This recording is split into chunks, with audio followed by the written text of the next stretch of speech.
We're talking about The Killer, a 2023 film directed by David Fincher with a screenplay from Andrew Kevin Walker. And it's also based on a French graphic novel series, um, The Killer.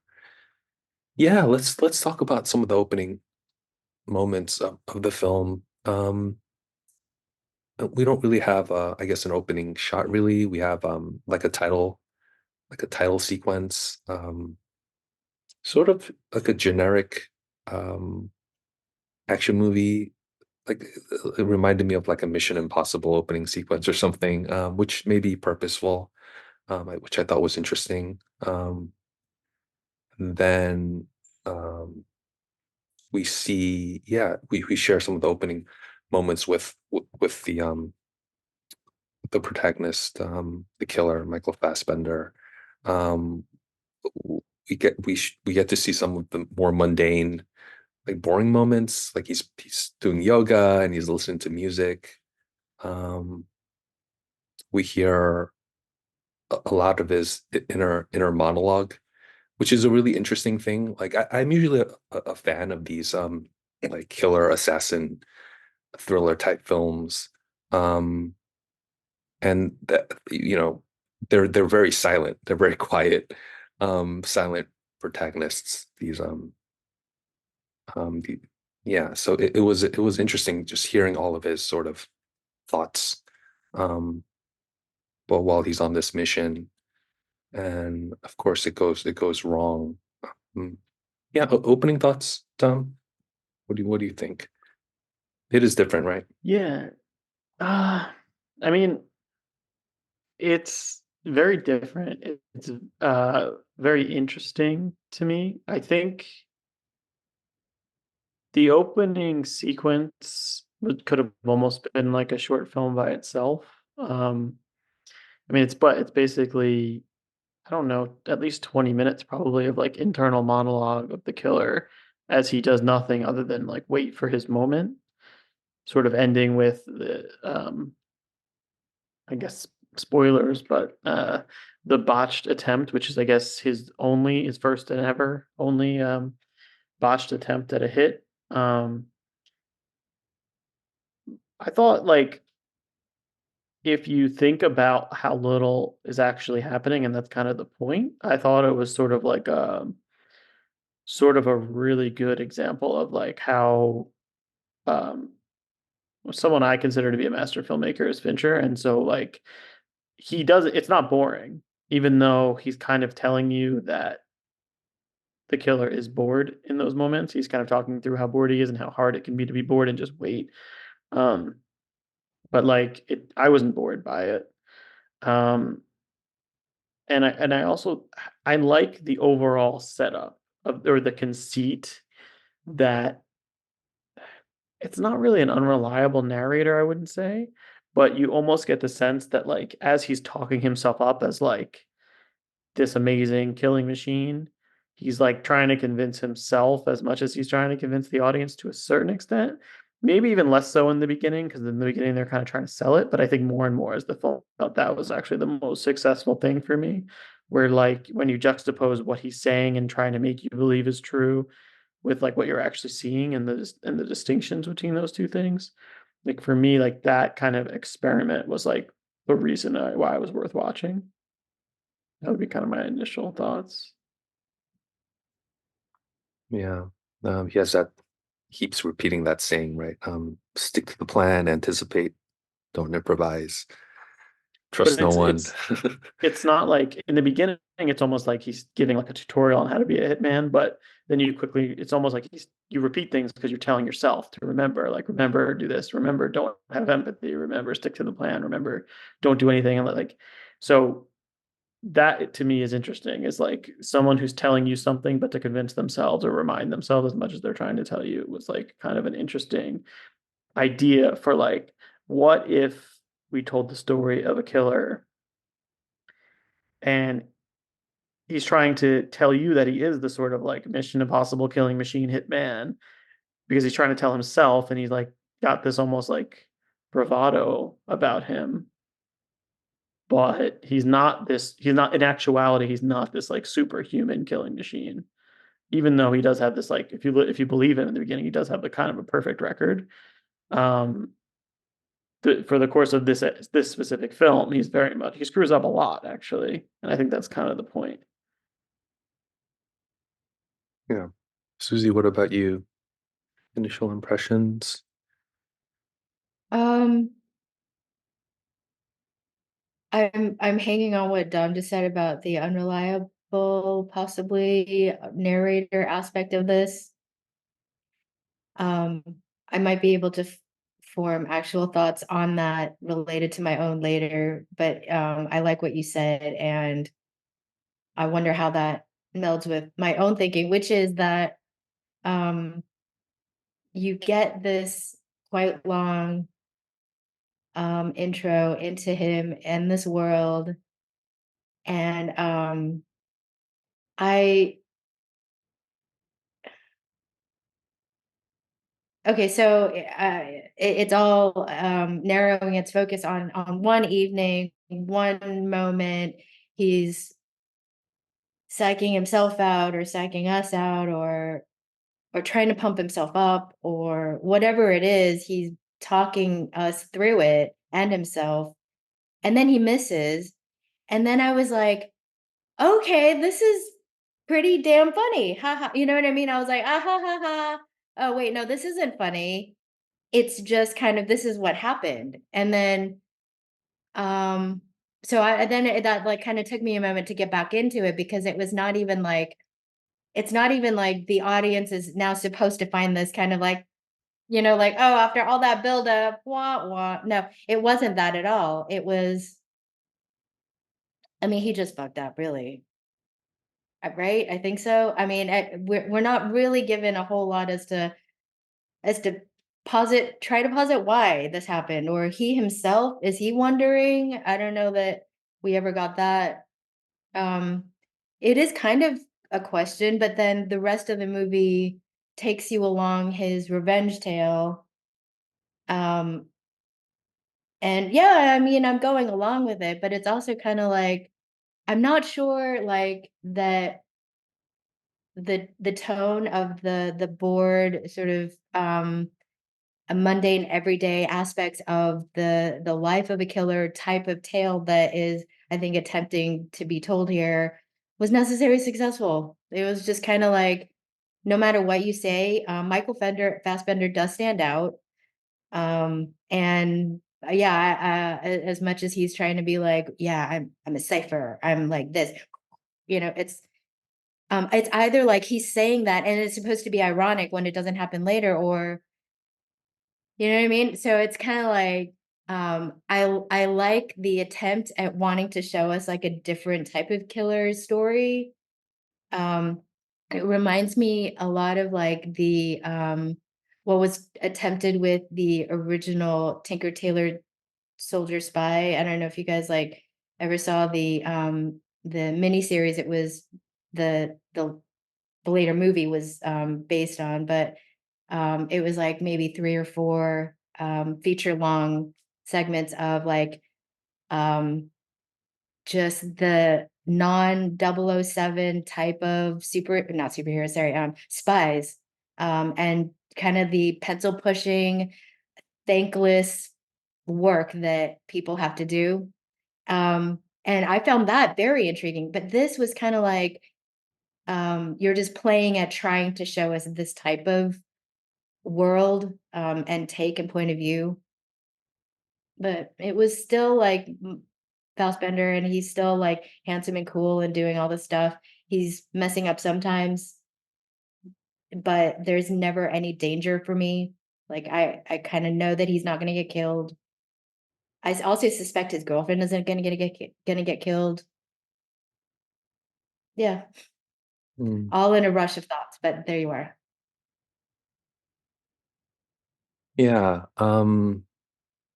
Interesting points. I think I felt the same way. Um, yeah, like I said, I'm usually a fan of these like thriller assassin movies. Like I'm a big fan of Le Samurai with the Alain Delon, um, that old French film. Even like something like Drive, the recent one with Ryan Gosling.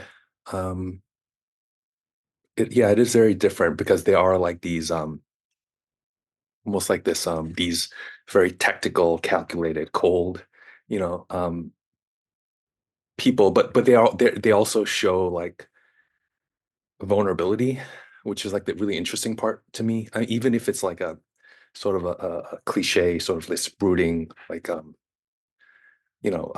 personality we have on screen, it is still interesting. Like I still really like Drive. Like it's probably one of my favorite um like of those like neo noir type films. Um and this is definitely different. I mean, it's interesting. Like Fassbender, I'm not too familiar with his other films, but he's not like particularly like charismatic in that he is. I mean, he is charismatic, but he's like almost like English teacher sort of charismatic in this. I don't I didn't find him like particularly cool or suave or and I think that's part of that is because we hear so much of his like inner thoughts and his monologue. So I don't know. It's kind of not what I really wanted in like a killer assassin thriller kind of film. It's not really, yeah. I didn't find it like particularly interesting. Um, I think the part Yeah, maybe I found most interesting was, do you think he's bored? Like he himself is bored? Do you think I'm not saying he missed that shot on purpose, but like doesn't like the Tilda Swinton character, doesn't she kind of allude to like why he missed that shot? Or I thought that part was interesting. I don't know. Um, I'm sorry, Dom, I I cut you did. off. Yeah, no, I did think the exchange between him and Tilda Swinton was probably the most interesting of the film. Um, I was struggling with this movie honestly since I watched it because first of all, I had very high expectations because I think pretty much every Fincher movie I've ever seen, I've been like pretty impressed with. Um, I would say this is for me probably on the lower end of like if I was rating them in terms of how much I liked it. But what I was struggling with was, they always it's like even if you are sort of parodying a genre to a certain extent, you want to make that also an entry into that genre, right? And this very much does that. It's very much is like a hitman action movie, but I was almost struggling with like it's too good of an action movie because I'm not interested in watching an action movie. So like after the fact, as I tracked the sort of what I would call like the comedy moments, even if it's like dramatic irony comedy, like something where it's what you're hearing is different than what you're seeing. It was almost like because it's so good, it didn't press on the comedy. And so what I was struggling with was like, well, am I really saying that it was too subtle and that's a problem? Like it's good because it's subtle, but I almost feel like I could probably list 5 or 6 moments in this film that I think are played for humor, but because they're also played for reality, they purposely didn't push the humor. And I was almost like having to do too much work to laugh at them, if that makes any sense. Like, I don't know if that would be worthwhile, but like, and maybe we could all collectively add moments, but like, so the very first thing when before he's even shot them, he's just talking, and we see there's a moment where he says, um, he's talking about escaping and he's going down the stairs and he's like, never stop. And like as soon as he gets outside, he stops. Like at that moment where he says it. And that wasn't really a comedy moment even yet at that point, but it was like for me, it was like, okay, Fincher's kind of telling us here that like there's something connected. Like, why would he stop on the sidewalk exactly at the point where he says no stop? So I just like that kind of like triggered it with me. And I was like, all right, that's kind of cool. But then like we proceed to see him obviously he's like telling himself to stay calm and he has to shoot. But his scope is still kind of drifting towards the woman a little bit. And it's like, and then he's got to get his heartbeat down, which is like if you've done your 10,000 hours, like why is your heartbeat not already down? Right. So there's like a lot of signs that maybe he's trying to convince himself that he's this killing machine, right? Um, and then throughout the movie, it's progressively like he has to like jumping a few chapters forward, which the chapterization is something else we can talk about. But like he has to like drug the dog essentially, and he just goes to the pharmacy and then he like goes to feed the dog and he's just like, that dog's a little bigger than I remembered, like that's like you're doing this based on weight, you know what I mean? Like the full like 007 version of this is like, he's so amazing that he knows the exact gram that needs to be fed to this dog and he'll be out for X amount of time. And then like the dog winds up waking up later, right? And like um one of the more obvious ones, I think, is when he kills the guy who's hired him, the lawyer, and he's like, 3 nails, like he should have however much time before he bleeds out, and then he just like immediately bled out. Um, the fact that he talks to Tilda Swinton at all instead of just killing her, and Tilda Swinton's like, "Why are you doing this? Are you doing this to get something?" Like the best version of this would be you'd be doing this from miles away, like you wouldn't be face to face. Um, and then even at the very, very end, where he leaves the guy, right? He's all about like no mercy and like what he's been telling the audience and himself this whole time seems to lead to he should also dispatch of this guy because this guy could come for him at any point. But then he leaves the guy and he ends the monologue on basically saying that like instead of being one of the many or one of the few, he's one of the many, which was something that like flipped from the beginning. So all of those moments and even that last punch, like that revelation that he's counting himself among the many, I guess, because he is with his girlfriend being kind of it didn't like the best version of this for me is in Goodfellas. And you have that Henry Hill monologue at the end where he gets up from the stand and he's just and he says like how he's got to live like a schmuck like everybody else for the rest of his life. And you feel that. And somehow the equivalent here is him saying, I'm a schmuck like everybody else, but I'm living on an island with my girlfriend for potentially forever.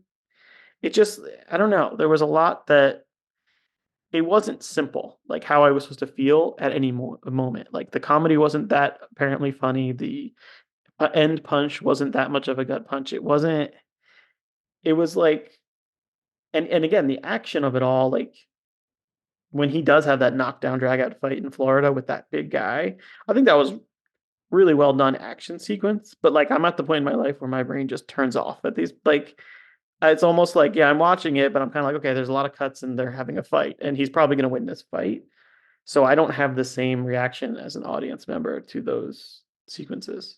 Yeah, yeah. That was a great action sequence. And there are cool action sequences throughout. Like that the scooter, the chase scene was fun. And I just don't know like what relationship I'm supposed to be tracking here because I don't think there are any because in the other movies that I mentioned, like in Drive, like Ryan Gosling and what was that? Carey Mulligan, right? She played played the woman, the single mother. I mean, their like chemistry was electric. You kind of couldn't take your eyes off the screen when they were together, which made it really exciting.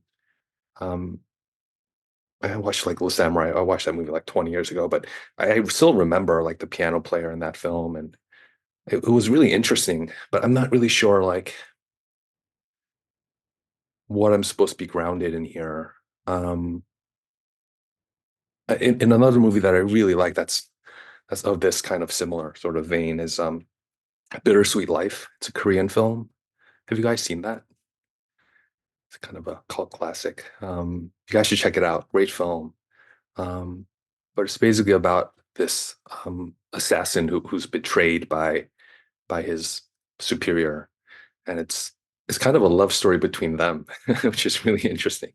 Um, yeah, it's about like him feeling betrayed by his boss and him taking revenge, which again is really fascinating. Like their relationship is really interesting, but I'm just not sure. I'm just not sure about like what I'm supposed to be connecting with here. Um, No, it's complicated. I wouldn't like even within Fincher's films I would definitely wouldn't put this in his top five, but I do think that like craft wise I think it's just as solid as most of those. It's just more, I don't know if it's the writing or like you said, the fact that in pretty much every other one of his films, you're learning about characters through their actions, but also their relationships to other people. And here it's like we pretty much exclusively learn about him through his actions, not through relationships, and his only actions are driven by singular revenge. And it's not even like a emotional revenge. It's like a clinical, okay, I'm going to go through these chapters of these are the it's like a video game almost, right? Like here Mm, are the stages that I need to get through to clear yeah, my exactly. I felt the same way. I felt like I was um playing like Hotline Miami or something. and I think Great that video was kind game. of person Yeah. purposeful though, right? Yeah. But even that, like in terms of like the progression, if you put certain chapters, if you rearrange the order, um, they wouldn't. I mean, like the lawyer one kind of has to come, I guess, because he needs that information to get to the other two. But then, like the Tilda Swinton versus the guy in Florida could almost like you could flip the order almost like you could flip those two giant chapters and it wouldn't really affect the movie that much, which is kind of a big thing. Like I that's, another at least 20, 30 minutes of the movie between those two sequences together. So for that much of the second act, those chapters to be able to be flippable, I think speaks to like why we are all seems like we're feeling kind of like a lack of like emotional build into this. And then by the time it gets to the sort of I'm going to steal this key card to get into this like billionaire's house and then do nothing, like it didn't feel like a build to me. And then maybe it wasn't supposed to because it is kind of a letdown because he doesn't kill the last guy. And maybe he doesn't kill the last guy because he's made the decision that it would bring more heat on him than it's worth. Because this guy he does say at some point in the film, like the police respond, its response is proportional to the amount of resources of the person who was killed. But then why do it at all? Like just to go in to make sure, like when he gets there, he does again, another funny line is like he's like, so I broke into your house in the middle of the night with a gun and you're asking who sent me, meaning like there's so many people potentially in the world who could do this, that, or like you're just so far removed from everything that you don't even know what's going on. Like, but that exchange between the two of them, not that the acting was bad, but like, did we learn anything really? Um, I personally felt like the exchange with Tilda Swinton was like much more worthwhile. Like watching these two hitmen sit across the table and like over drinks and a meal was like for me, like I might remember that scene a while from now as sort of like an interesting two-hander with two actors kind of holding their own and like the nice business of the meal itself. Um, but that scene that comes after that, where he has to go through great lengths to sneak to get access to the guy's house through his gym and all that, like I don't really remember taking very much away from that. Susie, Um, did you choose this movie because of Fincher? Like, is that why you kind of were yeah, attracted he's to it? Yeah. kind of a reliable sort of, Yeah. and always like Fassbender. What was he in? Like, what other things should I see that he was in? I Uh, mean, he was like in the like Alien reboots, like he oh, played the robot interesting. character like in Prometheus and Covenant. So I don't know, like it just none of it was hitting it for me. Mm, I like him. I don't know really why he's gotta have an American accent, to be honest with you, but that's all right. all right, he doesn't have an I don't American accent, really right? know why the Florida piece was so dark. I mean, I know that that's how it would actually happen. You're not going to stop and turn on a light while you're fighting in it, in a room. And yet, I don't know. So it's sort of like Fincher decided to spend a lot of time in certain scenes that gave me nothing back. So the the only thing I'm left with is apparently he thought this was very important. So we've got a lot of this, and then we're on to this next thing. And that's like kind of how I felt, where I was watching not because I was carried by the narrative, but because by God, I'm gonna watch to the end of this movie, not and it was not even like annoying enough where it was like a struggle. It was just kind of like to be honest, dull. I didn't think the voiceover was engaging, well written, humorous, anything, even poetic. It basically is like a little divergent from like what we see him actually do, but then you're not giving me anything about what I'm supposed to feel about those divergences when they happen.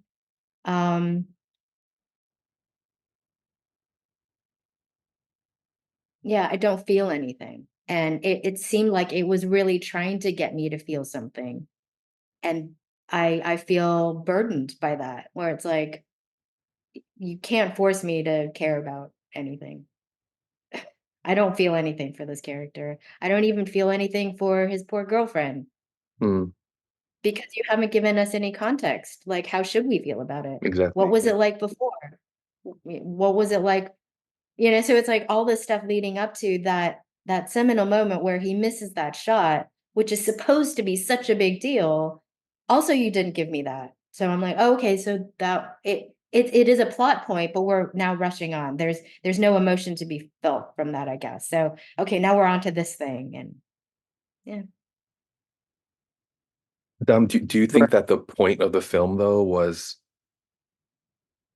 to not care? Like, do you think that's like, do you know I what I mean? think Like the video game analogy, I think is an interesting analogy because that's exact. I don't, but in a video game, like you're just, it's for you're the active sort of participant. You're the one that's controlling the character, and it's for like especially for something like Hotline Miami, where it's just Twitch. It's like Twitch. What do you call it? Twitch gaming, where you're trying to outsmart the opponent AI, whatever, right? So you don't need to care about anything. Like I didn't care about any of the characters in that film. I was just having fun, like shooting away, right? Um, which is yeah. interesting because like in a film like Drive, which was very much influenced, like at least the aesthetic of it, but even the director said he was very much influenced by Hotline Miami, that video game. But I do really care about the characters in that film, right? So I'm sorry. Go ahead. Yeah, no, I think the video game of it all and the action of it all, like I think people who love this movie are going to appreciate those things more than I do, and also it sounds like more than either of you do. Um, I kind of agree with what Susie said about the voiceover. Like I'm kind of being charitable by thinking like the repetitive, like non-poetic voiceover is sort of like kind of the point. But at the same time, like we as an audience are used to, in the best version of voiceover, getting the literal internal monologue of a character and therefore feeling even closer to them than we normally do.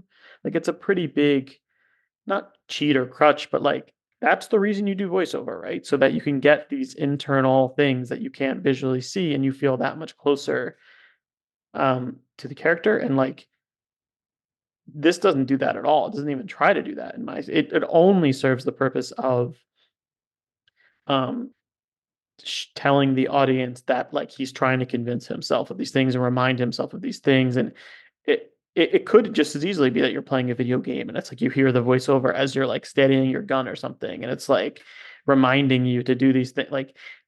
It like in the beginning it's almost like he's giving you like a workbook for how to be a hitman, and it's like I didn't ask for that. You know what I mean? Like it's almost like he's like, I'm a really great hitman, and here are the steps you could take to be a really great hitman. But I didn't, like in a video game, you've literally signed up for that because you're playing this character. But instead, we're watching this character, and so I'm viewing it as somebody who wants to like get emotionally involved with, but they go to great lengths to strip any of that out, right? Like we don't know why the hit is on the first person. So we don't know like whether or not we want that person to die. Like like we don't know if he's an evil person or a good person we want to be spared. We don't know any of that. Anything that would make us typically feel some emotion is like stripped out. So that I was kind of interested in Susie, where you're like this. I know this movie wants me to feel a certain way, and I just don't. I felt almost like I'm not even sure how this movie wants me to feel. So it was more like, oh, that fell short. I didn't feel that. I was almost like, wait, what am I supposed to be feeling here? Like, am I even at the end of the film? What are we supposed to be feeling? Like, is it actually over? Is he living with all his money on this island now?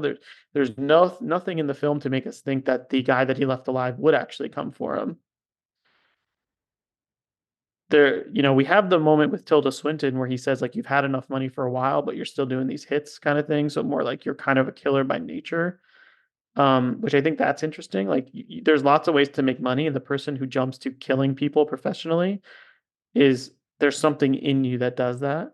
But he's like a cipher for the entire audience. He's like any man. He's not. We never get a sense that there's anything in his history or in his past or in his relationships that make him somebody who needs to kill. It's like the exact 180 degree. Now that I'm thinking, I've just had this thought of like, did you ever watch Dexter, the HBO show? So Dexter is about this killer, and it does have voiceover, which is inner monologue, but basically the entire however many seasons uses the voiceover to make you get a sense of like why this person was born slash became because of what happened to him, this person who needs to kill. And then he sort of sublimates that and like creates his own rule book where he's like, well, I'm only going to kill people who deserve to die. This is like the exact opposite. It's like I'm going to give myself this mundane, pretty clunky first draft voiceover over and over and over again, to try to convince myself and remind myself that this is how I need to do things. Do you guys remember Pi, the early Yeah. Aronofsky one, where it's sort of Yeah. there is that repetitive, but it's almost like musical. It's you sort of like understand the rhythm of it, and then it was revisited in Requiem for a Dream. But like when he's using it in Pi, I get the sense that that's what Fincher is sort of like gearing towards. Like, I want to do that, It's like you got to do it better then because you did not succeed, guy. That's how I felt. I do think for the script that given, I think it's like a pretty successful version of it. But I do think like the script is completely unclear to me. Do you know what I mean? Like, and that's why I think I'm missing something, because it's like David Fincher could pretty much make whatever project he wants. And so there was something where he got to this and he was like, this really resonates with me and I want to make this and it's going to be really cool. And he did make a really cool stylized movie. But like, I'm no one. And if I got this script, I would be like, I would have a bunch of questions and I'd be like, well, why is this happening? What can you read? Like, so it almost makes me feel like I'm just not the right audience for this. And I know there's going to be plenty of people, probably more than 50% of the population, who watch this and just take it as like, that's a pretty cool, like gamified action thriller. Um, I just feel like so many of Fincher's other movies have so much more depth to them that that's kind of what I was expecting. But maybe he doesn't want to do, like, maybe this is what he wanted to do right now, and it's a project, and it's again, it's not a bad, I wouldn't call it a bad film. It's just not something that I've got a lot out of personally. And that just happens, right? Not every film is for everyone. Are you guys gamers at all? Susie, do you play video games at all? No. Wordle. Yeah. Wordle. Wordle? Okay. Yeah. Oh, I know you like your word games. I remember you doing them during our during our what? Not our classes. I was very diligently during not the classes, during our breaks, Susie. I remember you always do like crossword puzzles and stuff like that. You like Scrabble and yeah. I think that it seemed like it could have been an interesting movie if the investigation was in the average hitman who just fucks up sometimes. I don't mind that story. I might, but you did not give me that story. Like there was this largely overlooked movie with like Denzel Washington, I think, and Rami Malek, The Little Things. It was like this cop movie. And the thing that interested me about this movie is that it was about it. I don't think actually this was what the movie was about. But for me, what I appreciated was that it seemed to depict people that were just average at their jobs. They weren't particularly good. They weren't terrible cops. They weren't great. And it's sort of like in movie world, you don't ever you get like the worst and the comedic, or you get like the best of all time. And it's like most of us are right between those two markers. And I don't mind the average hitman because most hitmen are going to be the average. But in all of your choices, Fincher, you did not deliver that. I would have been interested in a movie basically that you weren't interested in making, is how I felt. Mm, I like a, yeah, I feel like have you ever any either of you seen Burn After Reading, the Coen Brothers movie? I haven't caught that. Yeah. No. So I mean I won't get into the plot if you haven't seen it, but like that is interesting, right? The idea of like bungling people or the idea of like something happening that screws up and goes sideways and then everybody has to like that's almost a subgenre in of itself. Mm. But like those tend to lead towards like the satirical, the comedic. They're pushing that specific um almost like the Reno 911 TV like if you're pushing the comedy of this really important job and um or hell, Doctor Strangelove, right? Like you're pushing this like really intense situation, this hitman, and you're juxtaposing that with these like you know crazy characters or these characters who are inept. That's interesting, and that's kind of like where I wanted this to go, but it's not where Fincher wanted it to go.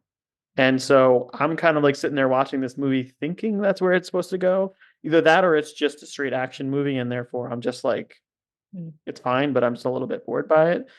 But it's definitely not the first one. And it seemed almost like there was some hint of that, some seedling in that somewhere, but it didn't get pushed enough. Um, and again, I just, especially because Fincher's Fincher and because of his reputation, like I don't think there's anything in this movie where it's like, he really wanted to do something different and it just didn't come off. I think this is exactly the movie he wanted to make. I just think I wasn't prepared to watch it and it's just not my thing. It's kind of like where I ultimately kind of left it.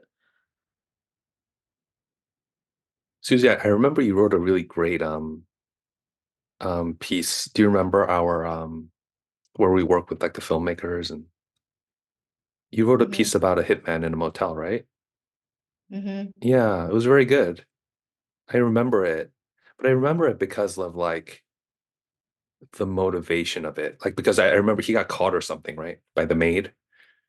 And then he was Yeah. trying to like save like each other. I suppose they're kind of trying to save each other. That was essentially what it was about, right? If I'm Yeah, remembering correctly. exactly. And Yeah, then he but had this like tooth yeah, thing. yeah.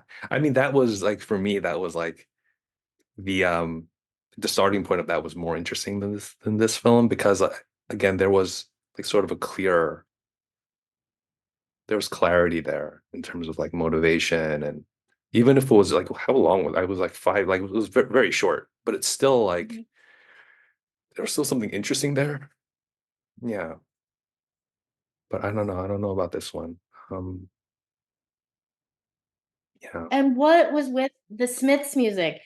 I don't need like, you know what I mean? It was like the top 20 hits. I just and you don't make any mention of it. I don't think Fassbender's character even talks about Smiths. He talks about music, but somebody who's exclusively listening to the Smiths is a very specific character, and that character is also not going to be listening to the top 20 hits. So it's sort of like I don't know, a lot of the stuff is just like surface interesting with no substance to back it up. I don't know. It's like What would you all have these been having listening to, Susie? some what are like the deep obscure cuts? B-sides. No, it's just like if you're listening to Smiths exclusively, you're a freaking fan and you're into some stuff, you know? I know all of those songs. That's a problem. Yeah, it's a funny point. um Why do it? I don't get it. And it's super loud. And it's like for all of your want of like security and all that, you leak everywhere, guy. I don't know. Just mm, It's also like I think again, I think they purposely went away from anything traditional. But if the endings, so if you were to try to make it sort of like a follow the narrative of the version that in my head, that this guy is got this false sense of bravado and that he's telling himself, reminding himself constantly. The logical, very potentially formulaic end to that is when he gets to the end, he fails to follow his code. Like maybe he starts walking away from that final guy because he's just like, okay, I don't need, and the guy just like pops him in the head and kills him or something like that. Like that is in terms of like the structure of it all. If you have a guy who's the entire movie trying to remind himself how to do it the right way, and then he fails at that for whatever reason, or he convinces himself, or there's a moment of weakness, and then that weakness has a consequence, then that like wraps up that version of the movie in a bow that makes sense as an ending. And it's almost like a funny surprise moment because like he turns his back on that dude and then that dude has a gun or something and just pops him. And it's like, well, you know what, dude, you were never as good of a killer as you thought you were, and you failed to do what you were telling yourself to do, and now you're dead. Cut to black. Like I get that version of the movie, and it's the movie then telling me like, okay, yes, that interpretation is what I intended. But instead it like shies away from that and gives you a much more blurry, like, okay, this movie that's a revenge story is you have to kill these 6 people. I'm going to kill 5, leave the last one. And then I'm going to get to live on an island by myself anyway. So there is like, again, I feel like there's something really purposeful about that. Or maybe it's just like the messiness of it is the reality of it. But it's, I don't know. I'm still struggling with it. And like, even with the sound design, that seems like the Smiths thing probably was pretty purposeful. They go to great lengths to be like, whether you're in his earphones or out of his earphones, like, um, it was all very thought out and all very planned. And the people who've done the music for this with him are like the Nine Inch Nails people, right? In general. So like, none of that, again, I don't believe any of that was accidental. Um, I just like there's 5 or 6 other Fincher films I'll watch again, probably 5 times before I watch this again. I like some of his films. Seven, I as on I hold in very high esteem. Um, and then like pretty much every again 5 or 6 of 7 of his other films, I would say still would be like in my top like 50 like that. It's not 7 would probably be in my like top 10. Um, definitely top 10 horror for sure. And then, but even going back, like, or like, I think it was after 7, but The Game, right? I think Gone Girl was actually a pretty effective, that is an example of like a pretty standard thriller action movie, right? But I think it was much more successful than this. I think I understood what was happening while it was happening. Um, like, honestly, like the films of his that he's made that have gotten the most acclaim or they're still well done, but they're the ones that don't like Benjamin Button. Like I'm probably never gonna rewatch Benjamin Button, even though it was, nominated for Oscars and whatnot. But like, I don't know, it's just strange to me to have a filmmaker who's made that many films that I truly love, and then to watch one of his films and be so kind of not let down, but just like, wow, this is very much on the side of what I was expecting. And then even he went over to TV for a little while and did Mindhunter on Netflix, which was like 3 seasons of this, like the origins. Mindhunter, so Yeah, good. What the hell? Mindhunter's so good. That's my point. And it's like, so this guy has made like he's got a significant body of work that I think is amazing.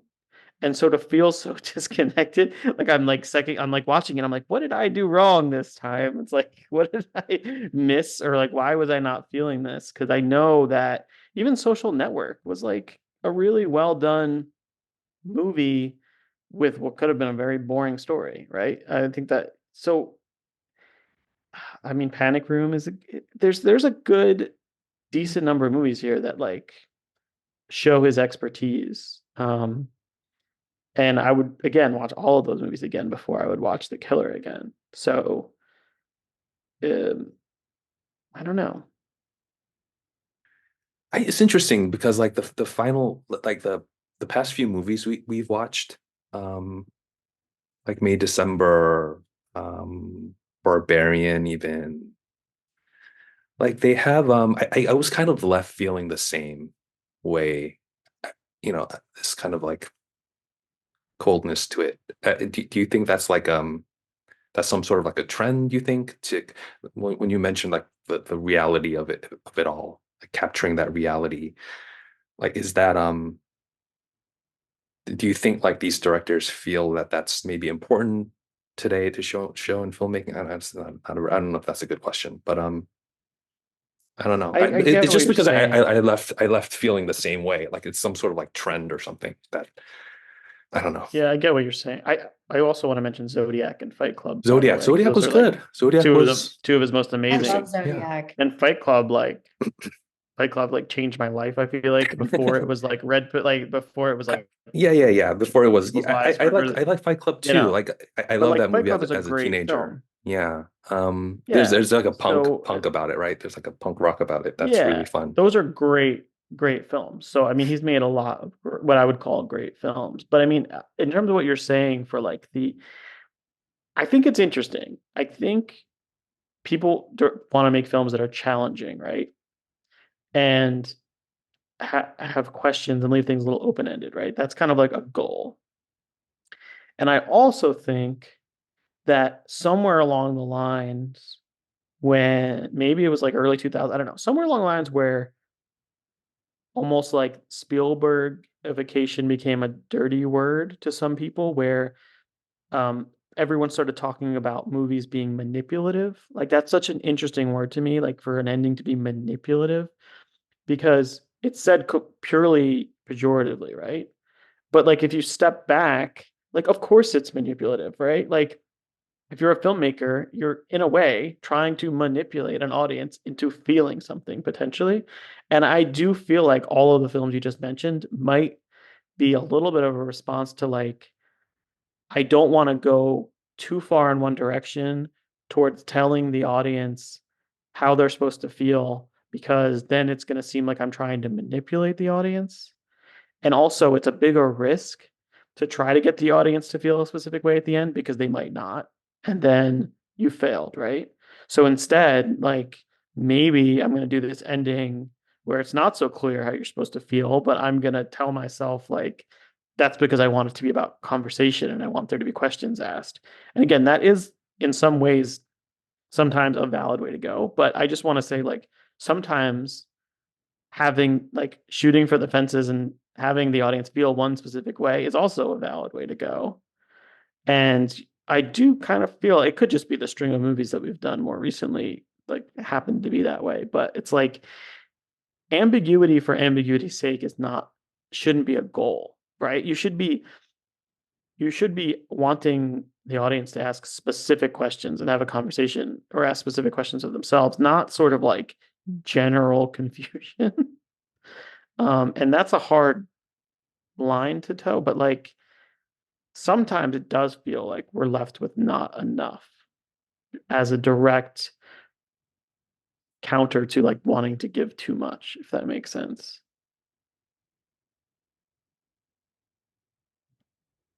Yeah, interesting. Yeah.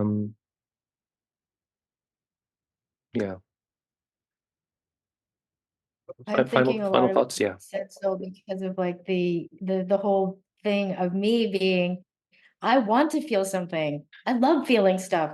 The only thing I want to make is stuff that makes people feel stuff. Everybody does whatever they think is best for them, but um it's not even fair to say that the stuff that I like watching is mostly stuff that makes me feel. No, that's not fair either, but I love that stuff. Whenever I see it, I feel I feel validated. Like there's still room for emotions out there, thank God, especially like very recently I watched Joanna Arno's um The Feeling That the Time for Doing Something Is Past. It's a very long title. That and most and she shared a shorter movie that she had made previous to that, and it's freaking emotional. It's like on paper the maybe the facts of the movies are not necessarily super high stakes or exciting or anything, but in both there are moments where it's like these are very indie movies are emotional and they just land for me. and they're there, and those moments are specifically there for that purpose. And so I love that, and I seek it and I find it, and I think that's a very important thing to me. It's a good point too, like the idea of stakes. Like I was so emotional at the end of the Florida project, even though um like in terms of stakes, you're talking about one little girl, right? And her mother.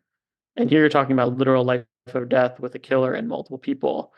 And even and there still was some questions at the end of the Florida project for sure, but I felt so much at the end of that movie. Yeah. And at the end of The Killer, I don't really think I felt anything except like a little bit of confusion and like a desire to think about the film more, but out of this feeling of like I kind of missed something, or I didn't quite get it, or I need to like read this closer to maybe I'll like it again. Because and again, even that is only based on the filmmaker's track record. Because if this was some guy I'd never heard of's film, I probably would have stopped thinking about it immediately and just moved on to the next thing. Yeah, what do you think, Dom? Is this a recommend? Should people watch this I film? think people who love action movies should watch this. I think it's a solid entry into an action. I think people who like video games should watch it. I think people who, you know, are expecting some sort of like emotional attachment to a main character, um, but even that, he's a killer, so that's maybe you don't want to be emotionally attached to it, but or some empathy for maybe. I mean, I didn't have empathy for him really, even though his girlfriend got really messed up. And like that's almost hard to do. Like I didn't know why they even left her alive, first of all, but um Well, she fled, yeah. I think. Didn't she just like escape somehow and hid, or I don't. But then she was back where it all Yeah, happened, yeah. right? So you don't escape and then go back. I don't know. Right. Um I don't know. I think if you're a fan of Fincher, you're probably gonna either you've already watched this or you're gonna watch this anyway, and you should. And if you're like gamified action movies, you're not gonna be disappointed. There's a lot of fun action in it. Um, if you're expecting the sort of like societal um questions of Fight Club, or like the ethical and religious questions of Seven, you're probably gonna be a little bit disappointed, I would say. Thank you guys so much for watching. I really hope you enjoyed that discussion. If you found it interesting, informative, please consider hitting that like button and subscribing. It'll really help us out. We have some really cool discussions lined up for you, so I hope you're looking forward to them, and I'll see you next time.